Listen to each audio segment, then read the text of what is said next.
नमस्कार। आज हम शिव पुराण के एक बहुत ही महत्वपूर्ण आख्यान की गहराइयों में उतर रहे हैं। जी हाँ, ये कथा ऋषि गौतम, भगवान शिव और एक अत्यंत पवित्र नदी के उद्गम से जुड़ी है। हमारे पास स्रोत भी हैं और हमारा मकसद है ये समझना कि गौतमी यानी गोदावरी नदी और त्र्यंबक ज्योतिर्लिंग की स्थापना कैसे हुई। बिल्कुल।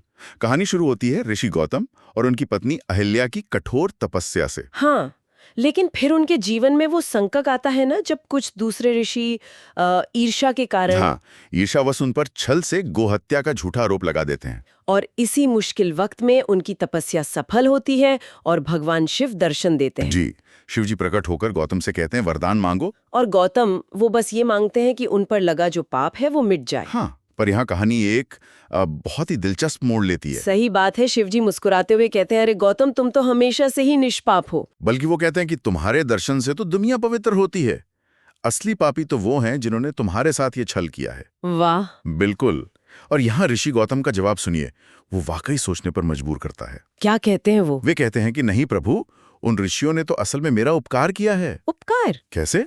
वो कहते हैं उन्हीं के छल के कारण तो मुझे आपके साक्षात दर्शन का सौभाग्य मिला। जरा सोचिए। कमाल है। मतलब कठिनाई को देखने का ये कैसा अनूठा नजरिया है। बिल्कुल।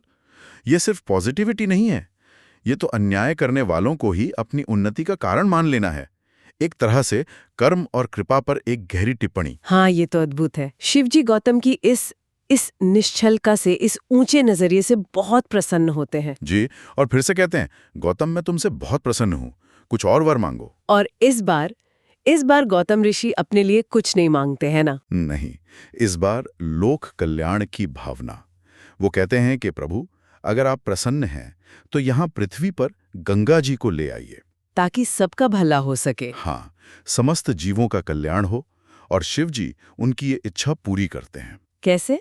वो अपनी जटाओं से गंगा को लाते हैं? हाँ, अपनी जटाओं से, या कह सकते हैं स्वर्ग के दिव्य जल से गंगा को मुक्त करते हैं और गंगा मैया एक बहुत सुंदर स्त्री रूप में प्रकट होती हैं। और गौतम ऋषि उनकी स्तुति करते हैं। जी, भाव विभोर होकर शिवजी फिर गंगा को आदेश देते हैं कि वे वैवस्वत मनु के 28वें कलयुग तक, मतलब हमारे वर्तमान युग चक्र की एक बहुत लंबी अवधि तक यही निवास करें। देखा जाए तो ये भारत की पवित्र नदियों की उत्पत्ति और उनके महत्व से जुड़ा एक बड़ा ही अहम आख्यान है। बिल्कुल। लेकिन गंगा मैया बस प्रकट ही नहीं हुई, उन्होंने वहां रुकने के लिए अपनी एक शर्त भी रखी। अच्छा, क्या शर्त थी?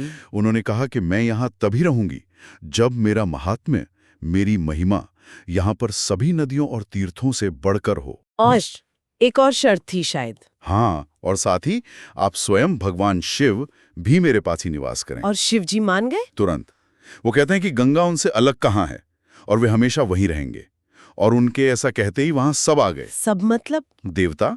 हाँ, सारे देवता, सप्तऋषि, अनेकों तीर्थ, पवित्र क्षेत्र सब वहां उपस्थित हो गए। सभी ने मिलकर गौतम ऋषि, माँ गंगा और भगवान शिव की पूजा की और प्रार्थना की कि वे सब हमेशा के लिए वहीं रहें। जी। लेकिन यहाँ एक सवाल उठता है, अगर गंगा गौतम ऋषि के मतलब कहने को तो पाप धोने आई थी, जो था ही नहीं। हाँ, तो फिर उनकी अपनी सर्वोच्चता कैसे सिद्ध होगी? ये थोड़ा अजीब नहीं लगता? सही सवाल है। इसका क्या समाधान निकला? देवताओं ने मिलकर एक बहुत ही सुंदर समाधान निकाला। उन्होंने तय किया कि जब जब बृहस्पति ग्रह सिंह राशि में प्रवेश करेंगे। अच्छा, ये वही समय है जब नासिक त्र्यंबकेश्वर में सिंहस्थ कुंभ मेला लगता है हर 12 साल में। देवता, सभी तीर्थ, सभी पवित्र नदियां स्वयं यहाँ आकर गौतमी गंगा में स्नान करेंगे। ओह अच्छा, तो इस तरह गंगा की सर्वोच्च महिमा अपने आप ही स्थापित हो जाएगी। एकदम सही। और इसी घटना के बाद गंगा कहलाई गौतमी या गोदावरी, क्योंकि वो गौतम ऋषि की वजह से आई थी। और जहां शिवजी ने निवास करने का वचन दिया, वो स्थान त्र्यंबक नाम से प्रसिद्ध हुआ। हाँ, जहां आज 12 ज्योतिर्लिंगों में से एक त्र्यंबकेश्वर ज्योतिर्लिंग स्थापित है। ज्योतिर्लिंग मतलब शिव का एक विशेष, अत्यंत पवित्र स्वरूप। जी हाँ, और इस त्र्यंबक ज्योतिर्लिंग का महत्व तो बहुत ही गहरा बताया गया है। कहते हैं कि इसके दर्शन से बड़े पाप नष्ट हो जाते हैं।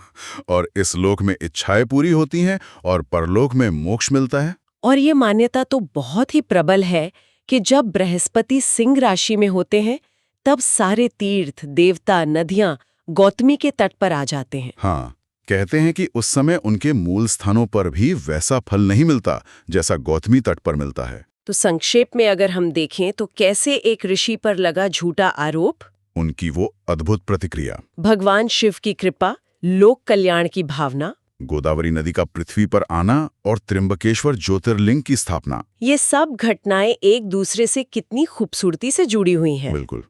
ये कथा सिर्फ भक्ति और आस्था की ही नहीं, बल्कि मुश्किलों को अवसर में बदलने और पवित्र स्थानों के निर्माण की भी कहानी है। और जाते जाते एक विचार, इस पूरी कहानी में ऋषि गौतम उन लोगों के प्रति कृतज्ञता दिखाते हैं जिन्होंने उन्हें कष्ट दिया। हाँ, क्योंकि उसी कष्ट के कारण उन्हें शिव दर्शन हुए। तो ये हमें सोचने पे विवश करता है, क्या कभी-कभी जीवन की सबसे बड़ी चुनौतियां या अन्याय अप्रत्याशित रूप से हमारे लिए सबसे बड़े वरदानों का दरवाजा खोल सकती हैं। सोचने वाली बात है।